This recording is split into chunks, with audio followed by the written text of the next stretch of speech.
ጤና ይስጥልን እንዴት ናችሁ የተወደዳችሁ አብራችሁን ስላላችሁ ከልብ እናመሰግናለን። አርሰናልን የተመለከቱ መድፈኛውን የተመለከቱ ዜናዎች ይዘን በድጋሚ ቀርበናል። በርከት ያሉ ጉዳዮችን እየነገርናችሁ እንቆያለን። 17 ጨዋታዎች አልፈዋል በአዲሱ የውድድር ዘመን በ2025-26 ነገር ግን አንዳንድ ቁጥሮችን እያነሳን አንዳንድ ሀሳቦችን እየነገርናችሁ ዛሬም ቆይታ እናደርጋለን። በእነዚህ 17 ጨዋታዎች በቀጣይም ከሚመጡ መርሃ ግብሮች ጋር በተያያዘ የማንቸስተር ሲቲን ቀጣይ 5 ጨዋታዎች በፕሪሚየር ሊጉ የአርሰናልን 5 ጨዋታዎች የቼልሲን 5 ጨዋታዎች እያነሳን በፕሪሚየር ሊጉ ላይ ቶፕ 4 ላይ ካሉ ቡድኖች ጋር እናነጻጽራለን። ከዛ ውጪ በአርሰናል በኩል የባለፈው የኢንተርናሽናል ብሬክ ኦክቶበር ወር ላይ ጨዋታዎች ሲቋረጡ አርሰናል የነበረው ደረጃ የሰበሰበው ነጥብ ያደረጋቸው ጨዋታዎች ያገባቸው ግቦችን እንመለከታለን። በዚህኛው የኢንተርናሽናል ብሬክ የኖቬምበር ሲመጣም ልዩነቱ ምን ነበር የሚለውን እያነሳን በቁጥሮች ያነጻጸርን እየነገርናችሁ እንቆያለን። ምክንያቱም አንዳንድ ነገሮችን ለማጥራት ያግዛል። በአርሰናል በኩል በጣም መጥፎ ውጤት ላይ እንዳለ ስሜቶች አሉና ትክክሎች አይደሉም እንደዛ አይነት ሀሳቦች ለምንድነው የሚለውን በዝርዝር እንመለከታለን። ከታይትል ፌቨራይት መሆን ጋርም በተያያዘ የሚነሱ ነጥቦች አሉ። እነሱንም እየነገርናችሁ እንቆያለን። ግምቶችም አሉ። የሳምንቱ የአውሮፓም የእንግሊዝ ፕሪሚየር ሊግም ምርጥ 11 ይፋ ተደርጓል። በዚህ ላይ እነማን የአርሰናል ተጫዋቾች ተካተቱ የሚለውንም የነገርናችሁ የምንቆይ ነው የሚሆነው። ሌሎች ጉዳዮች ደግሞ ከጉዳት ዜናዎች ጋር በተያያዘ ምን ይጠበቃል ከኢንተርናሽናል ብሬክ በኋላ ይመለሳሉ ያልናቸው ተጫዋቾችን በተመለከተ ሚኬል አርቴታ እነሱን ፊትነስ ለመጠበቅ ምን እቅድ አዘጋጅቷል የሚለውን ጉዳይም እየነገርኳቸው የምቆይ ነው የሚሆነው። በርከት ያሉ ተጫዋቾች ከአርሰናል ጋር ይቆያሉ፣ ምክንያቱም ጉዳት ላይ ናቸው፣ ለብሔራዊ ቡድኖቻቸው አልተጠሩም እና ያንን በተመለከተም የምናነሳቸው ጉዳዮች አሉ። የሚኬል አርቴታን እቅድ በተመለከተ አንዳንድ ነጥቦችን እየነገርናችሁ እንቆያለን። ዝውውሮችን በተመለከተ ከስፔን ላ ሊጋ አርሰናል ይፈልገዋል ሲባል የነበረ በተደጋጋሚም እኛ በቪዲዮቻችን ስለ ተጫዋቹ ኳሊቲ እንዴት ተጫዋቹን ሊያስፈርም ይችላል አርሰናል በሚለው ጉዳይ ላይ ስናነሳ የሰነባበት ነው አንድ ተጫዋች አለ። እሱን በተመለከተ አዲስ የወጣ ጉዳይ አለ። ከአርሰናል ጋር በተያያዘ ዴክላን ራይስን ፈላጊ ክለብ ጠያቂም መጥቶበታል። ይህንን በተመለከተም እየተሰሙ ያሉ ጉዳዮች አሉ፣ በዝርዝር እንመለስበታለን። ከሪያል ማድሪድ አርሰናል ሊያስፈርመው የሚችለው ተጫዋች አለ በጥር የዝውውር መስኮት የሚሉ ጉዳዮችም ወጥቷል። እነዚህንና ሌሎች ጉዳዮችን ትሰማላችሁ አብራችሁን ስትቆዩ። በቻላችሁት አብራችሁን ቆዩ። ቻናላችን እንደምንፈልገው እያደገ አይደለም። ሰብስክራይብ አድርጉ፣ ቤተሰብ ሁኑ። ለአርሰናል ደጋፊዎች ለመድፈኛው ቤተሰቦችም ሼር አድርጉ፣ ቻናላችንን አስተዋውቁልን። የተለዩ ጉዳዮችን ጥራት ያለው መረጃዎችን ይዘን እየመጣን እንገኛለን። አርሰናልን የተመለከቱ ጉዳዮች ብቻ። ስለዚህ እንድታበረታቱን ሀሳቦቻችሁን በምናነሳቸው ጉዳዮች ላይም እንድትጽፉልን እንፈልጋለን። በቀጥታ ወደ ጉዳዮቻችን የምናልፈው አስቀድሜ ግን አንድ ጉዳይ ላንሳ። በቀልድ መልክ ወደ ኋላ መለስ የሚያደርገንና ፈገግም የሚያስብል አጋጣሚ ነው። ጊዜው 2024 2004 በጎርጎሮሳውያኑ አቆጣጠር ጆዜ የቼልሲ አለቃ ሆነው የመጡበት ጊዜ ነበረ። በወቅቱ ቲየሪ ሄንሪ አስገራሚ ቁጥሮች ላይ ነበረበት። አሁን ሃላንድ በነበረበት ግብ የማስቆጠር ፎርም ላይ የነበረ በብቃት ደግሞ ከሃላንድም ሻል ያለ በብዙ መንገዶች ሃላንድ በጣም ፕሮፋይሊክ የሆነ ግብ አስቆጣሪ ሊሆን ይችላል። ምናልባትም በፕሪሚየር ሊጉ ላይ ቢቆይ ከቲየሪ ሄንሪም የበለጡ ቁጥሮችን ሊያስመዘግብ ይችላል። ነገር ግን አይን ውስጥ በመግባት በተለያዩ ያጫወት መንገዶች በመጫወት ራሱም እድሎችን በመፍጠርም ጭምር ከሃላንድና ከቲየሪ ሄንሪ ጋር ሁለቱ ተጫዋቾች የሚስተካከሉ አይደለም። ቲየሪ ሄንሪ ከምን ጊዜ ምርጦች መካከል ሊያስቀምጠው የሚችለው ግብ ማስቆጠር ቁጥሮቹ ብቻ አይደለም፣ በጨዋታው ላይ ያሉ ተሳትፎች በሙሉ ይነሳሉ። ታዲያ በወቅቱ 2004 ላይ በጎርጎሮሳውያኑ ጆዜ የቼልሲ አሰልጣኝ በነበሩበት ጊዜ አንድ አስተያየት ሰጡ። ቲየሪ ሄንሪ ግብ የሚያስቆጥረው ጎልደን ቡቱንም የሚያሸንፈው ሁል ጊዜ ከትንንሽ ቡድኖች ጋር ግብ እያስቆጠረ ነው የሚል አስተያየታቸውን ሰጡ። ቲየሪ ሄንሪ በጣም ኢንተለጀንት የሚባል ተናጋሪ ነው። ተናጋሪ ብቻ አይደለም፣ ሀሳቡን የሚያስረዳበት መንገድ አሁንም ለምሳሌ ሲቢኤስ ላይ ብትመለከቱት በጣም የሚከበር አይነት ተንታኝ ነው። ሀሳቦቹን በደንብ ፍሬም አድርጎ መናገር የሚችል በጣም ጥሩ ተናጋሪ ነው። ኢንተለጀንት የሆነ እንደ ተናጋሪነቱ ብቻ አይደለም፣ በብዙ መንገድ በዛ ደረጃ ፉትቦል አይኪው ካላቸው ከሚባሉ ተጫዋቾች መካከል በቀዳሚነት የሚጠቀስ ነው። ከሜዳም ውጪ ያንን አይኪው ካላቸው ጥቂት ተጫዋቾች መካከል ስሙ በቀዳሚነት ይጠቀሳል እና ቲየሪ ሄንሪ በወቅቱ በቀጣይ ጨዋታ ላይ 2 ግቦችን አስቆጠረ። 2 ግቦችን ደግሞ ያስቆጠረው ከጆዜው ቼልሲ ጋር ነበር። ጆዜ ሞሪኒዮ አስተያየት በሰጡ በቀጣይ ጨዋታ ላይ ነበር ቼልሲና አርሰናል የተገናኙት። 2 ግቦችን አስቆጥሮ ቲየሪ ሄንሪ በወቅቱ አስተያየቱን ሲጠየቅ ጆዜ ልክ ነው አለ። እኔ ግቦችን የማስቆጠረው ሁል ጊዜ ከትንንሽ ቡድኖች ጋር ነው፣ ቼልሲም ትንሽ ቡድን ነው የሚል አስተያየቱን ሰጥቶ ነበርና አጋጣሚው በጣም መለስ ብለን እናስታውሰው ብለን ነው። በቀጣይ ያሉ ጨዋታዎች፣ በቀጣይ ያሉ መርሃ ግብሮች ይጠበቃሉ። በስፋት ባለፉት ቀናትም በዝርዝር ተመልክተነዋል። አርሰናል እስካሁን እንግዲህ በውድድር አመቱ ላይ በአጠቃላይ 17 ጨዋታዎችን አድርጓል። 17 ጨዋታዎችን አድርጎ ያስቆጠራቸው ግቦች ደግሞ 35 ናቸው። 5 ግቦች ተቆጥረውበታል። 14 ጨዋታዎችን አሸንፏል። 2 ባቻ ውጤት ያጠናቀቃቸው ጨዋታዎች አሉ፣ ማንቸስተር ሲቲ እና ኒውካስትል። ከዛ ውጪ በአንድ ጨዋታ ላይ ተሸንፏል በሊቨርፑል።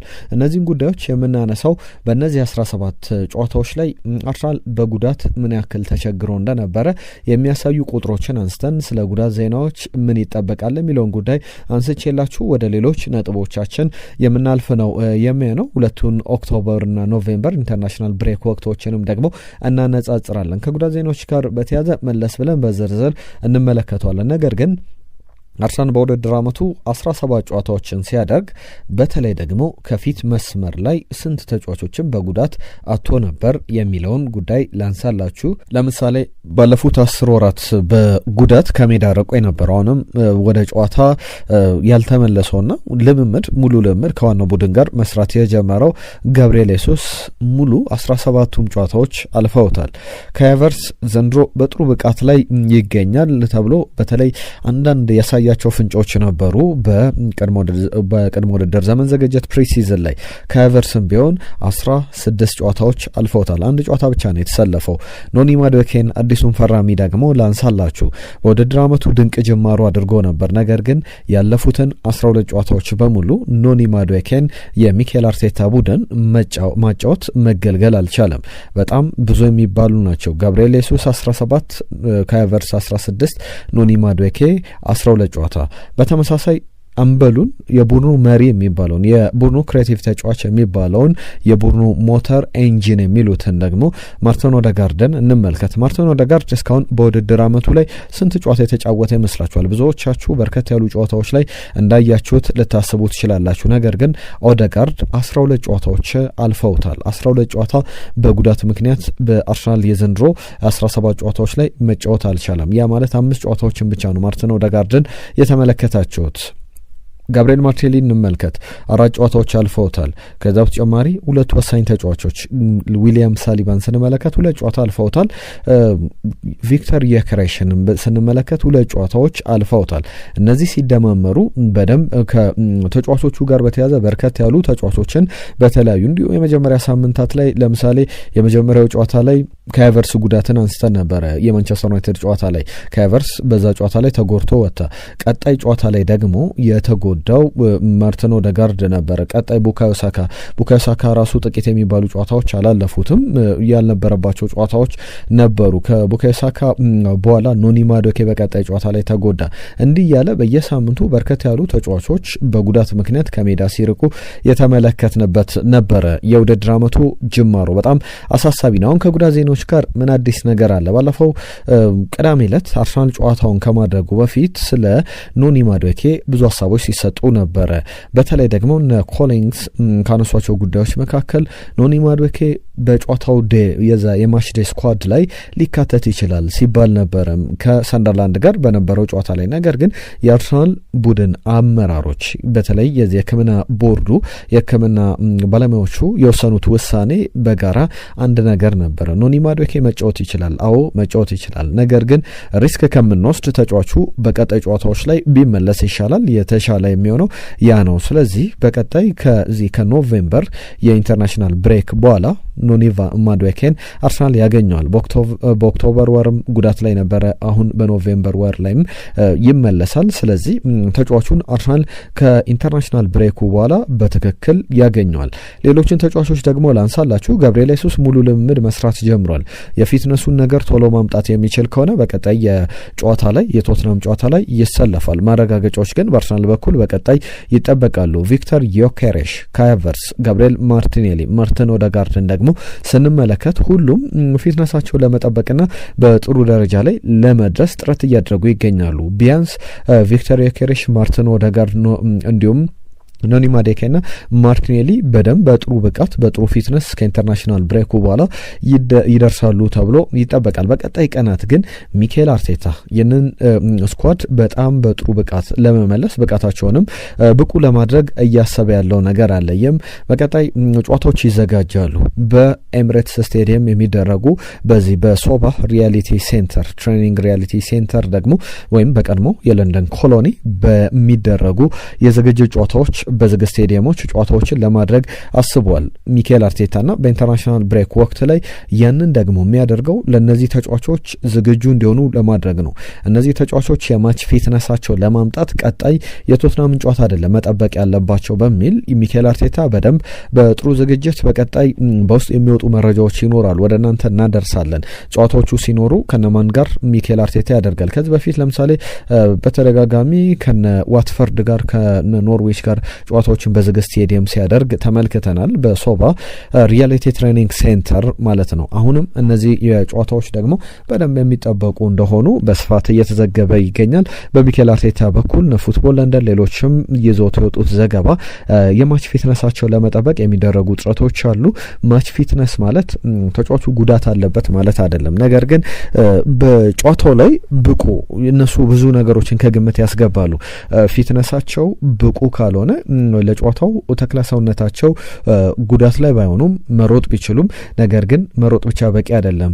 እያንዳንዱ ዲያሎች ላይ ማሸነፍ ሊኖርባቸው ይችላል። ሙሉ አቅማቸውን አውጥተው ለመጠቀም የፊትነስ ደረጃቸው የሚጠይቀው ነገር አለና ያንን ለማሟላት እነዚህ ጨዋታዎች በደንብ ያግዟቸዋል። በቀጣይ ቀናት በየ3 ቀኑ በየ4 ቀኑ ጨዋታዎችን ያደርጋሉ። በቀጣይ 12 እና 14 ቀናት ልዩነት ማለት ነው። እነሱን በስፋት እየተመለከትን እንቆያለን።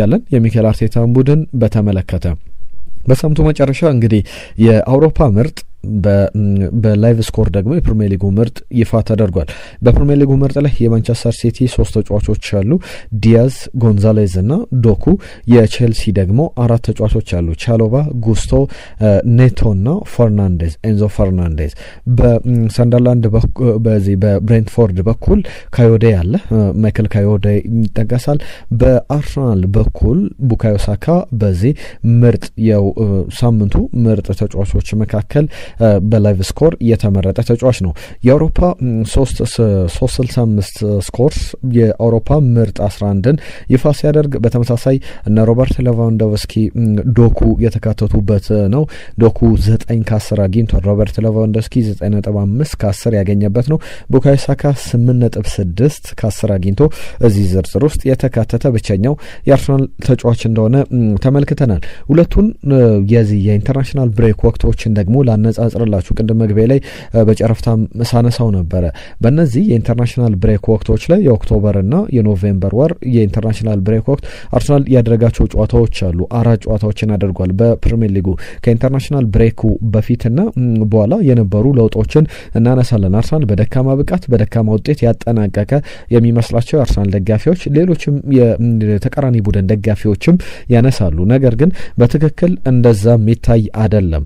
አርሰናል የኢንተርናሽናል ብሬኩ ከመደረጉ በፊት ሊጉን ሲመራ ነበር። 7 ጨዋታዎችን አድርጎ 11 ንጹህ ግቦችን ይዞ በ16 ነጥቦች ይመራ ነበር። ሊቨርፑል 15 ነጥቦች ነበሩት። ቶትናም ሆትስፐር 14 ነጥቦች ነበሩት። ለምሳሌ ሊቨርፑል ከአርሰናል በ1 ነጥብ ብቻ ነበር ዝቅ ብሎ የተቀመጠው።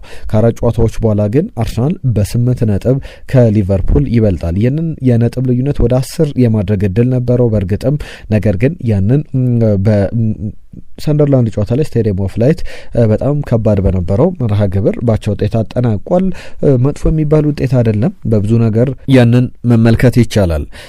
ከዛ ውጪ ግን እስቲ ማንቸስተር ሲቲና አርሰናልን እናነጻጽር። ማንቸስተር ሲቲ 5ኛ ደረጃ ላይ ነበረ። ከአርሰናል ጋር የነበረው የነጥብ ልዩነት 3 ብቻ ነበር።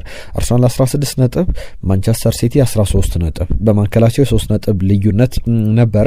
አሁን ግን ከኢንተርናሽናል ብሬኩ በኋላ ወይም ሊጉ ሲጀመርም አሁንም ያላቸው የነጥብ ልዩነት ወደ 4 ከፍ ብሏል። ስለዚህ አርሰናል ማንቸስተር ሲቲ በ1 ነጥብ ከፍ ብሎ እየመራ ይገኛል ብለን በትክክል መናገር ይቻላል።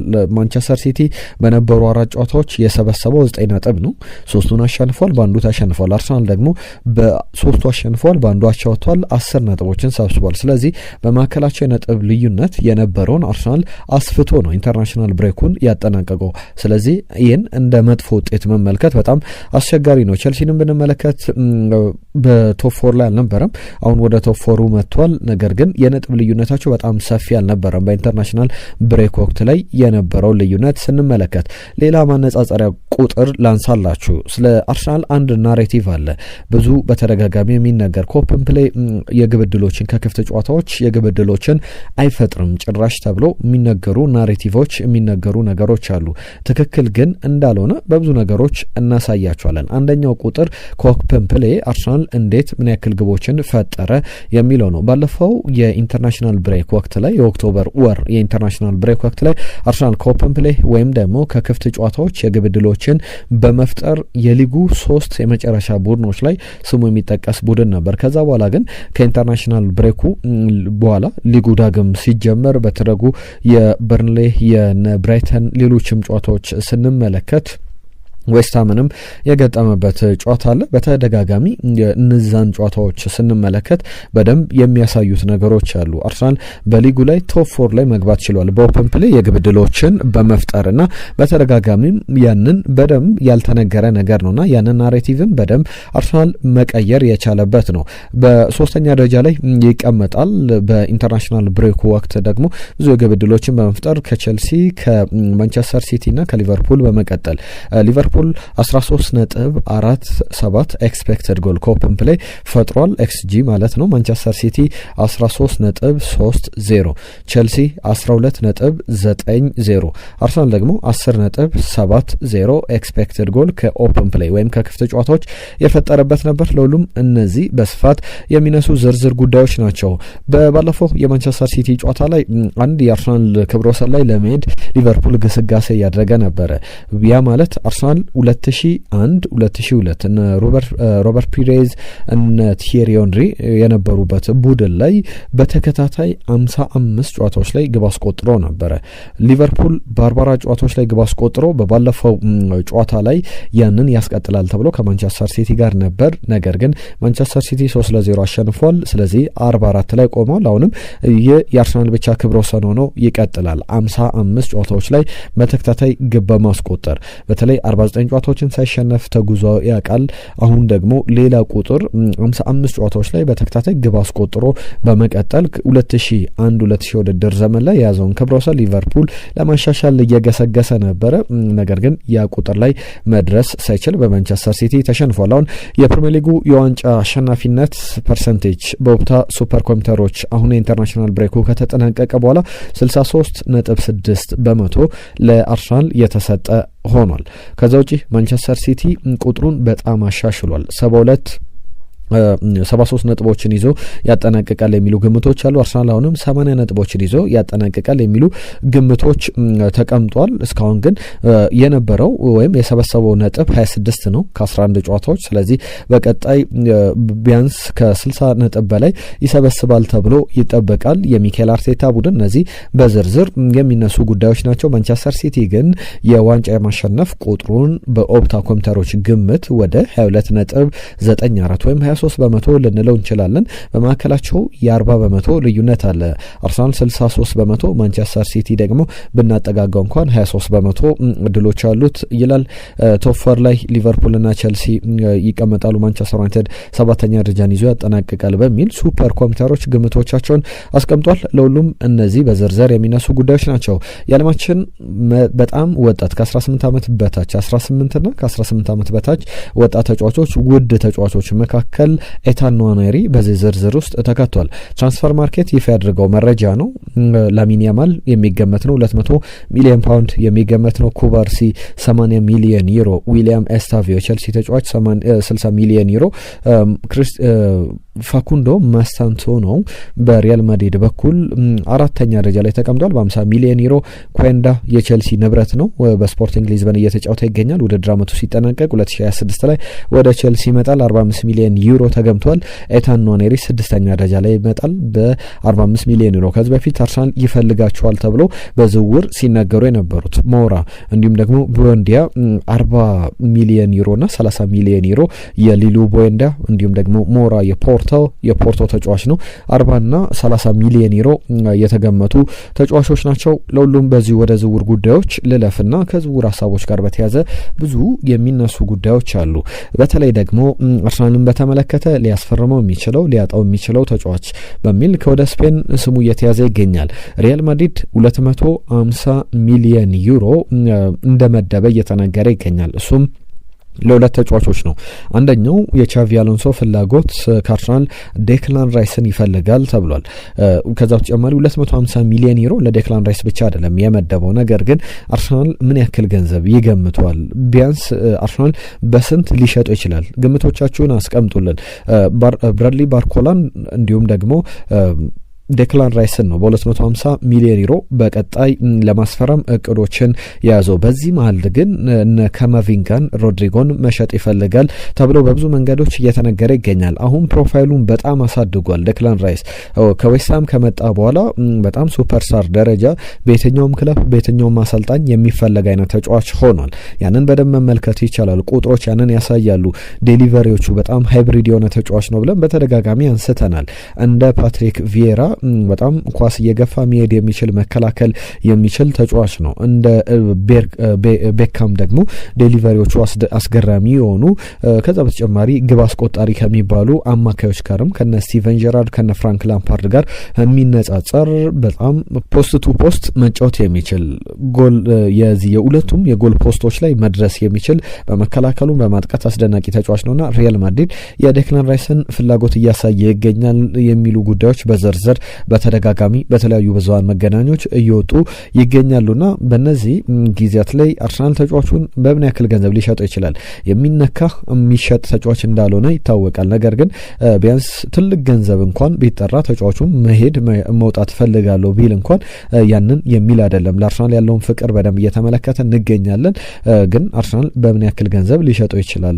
ሪያል ማድሪድስ ምን ያክል ገንዘብ ያቀርባል የሚለው የሚጠበቅ ጉዳይ ነው። ከሮድሪጎና ከዚህ ከካማቪንጋ ጋር ሀሳብ ሳነሳ ነበር። በተለይ ሪያል ማድሪድ ከ90 ሚሊዮን ዩሮ ከ80 ሚሊዮን ዩሮ በታች አልሸጠውም ሲል የነበረውን ሮድሪጎ አሁን በጣም ፈርስትሬት አድርጎበታል። በሪያል ማድሪድ ሰዎችም አሰልጣኝ ቻቪ አሎንሶም ተጫዋቹ ፐርፎርም በሚያደርግበት መጠን ግብን በሚያስቆጥርበት መንገድ ደስተኛ አይደሉም። ስለዚህ ተጫዋቹን ብራዚላዊውን ተጫዋች በጥር የዝውውር መስኮት ሊለቁት ይፈልጋሉ ተብሏል። 50 ሚሊዮን ዩሮ እየተገመተ ይገኛል። ትናንትና የራፋኤል ሊያውን ጉዳይ ስናነሳ ነበረ። በጣም ከራፋኤል ሊያው ፕሮፋይል የቀረበ ነገር ግን ራፋኤል ሊያው እስከ 85 ሚሊዮን ዩሮ ሊያስወጣ ይችላል ለየትኛውም ክለብ። አርሰናልም በዛ ጉዳይ ላይ ስሙ ሲጠቀስ ነበር። ትናንትና የሰራነው ቪዲዮ መለስ ብላችሁ መመልከት ትችላላችሁ። ነገር ግን ሮድሪጎ ከዛም አነስ ባለ ክፍያ ተጫዋቹን አርሰናል ሊያገኘው የሚችልበት እድል አለ። እስከ 50 እና 40 ሚሊዮን ዩሮ ሪያል ማድሪድ ተጫዋቹን ለመሸጥ ፍላጎት አለው ተብሏል። ሌላኛው ጉዳይ ወደ ስፔን እነዚህ በስፋት የሚነሱ ናቸው። ካማቪንጋንም በተመለከተ ሌሎች ክለቦችም ይፈልጉታል። ነገር ግን በአርሰናል እይታ ውስጥ የገባ ተጫዋች አይደለምና እነዚህ ሪያል ማድሪድን ከአርሰናል የሚያገናኙ ዝውውሮች በብዙ መንገድ እየተጠቀሱ ይገኛሉ። የተወደዳችሁ ስፖርታዊ ጉዳዮቻችን እነዚህን ይመስሉ ነበር። አብራችሁን ስለነበራችሁ ከልብ እናመሰግናለን። በቀጣይ በርከት ያሉ ጉዳዮችን ይዘን የምንመለስ ነው የሚሆነው። በተለይ ዝውውሮችን ሌሎችንም ጉዳዮች በደንብ ትኩረት አድርገን እንመለሳለን። አርሰናልን የተመለከቱ አርሰናልን የሚሸቱ ዜናዎችን በተደጋጋሚ ይዘን እየመጣን እንገኛለን። የእናንተን ተሳትፎ በደንብ እንፈልጋለን። ሀሳቦቻችሁን ጻፉልን፣ ሰብስክራይብ አድርጉ፣ ይህንን ቻናል ለወዳጆቻችሁ ሼር አድርጉ። በደንብ ቻናሉን ማሳደግ አለብን። በየዕለቱ አዳዲስ ጉዳዮችን ይዘን እየመጣን እንገኛለን። ሰብስክራይብ አድርጉ፣ ቤተሰብ እንሁን። አዲስ ኮሚኒቲ እየፈጠረን እንገኛለን። በቀጣይ ደግሞ በአዳዲስ ጉዳዮች እንመለሳለን። ለዛሬ ያዝንላችሁ እዚህ ላይ ይጠናቀቃል። ጤና ይስጥልን።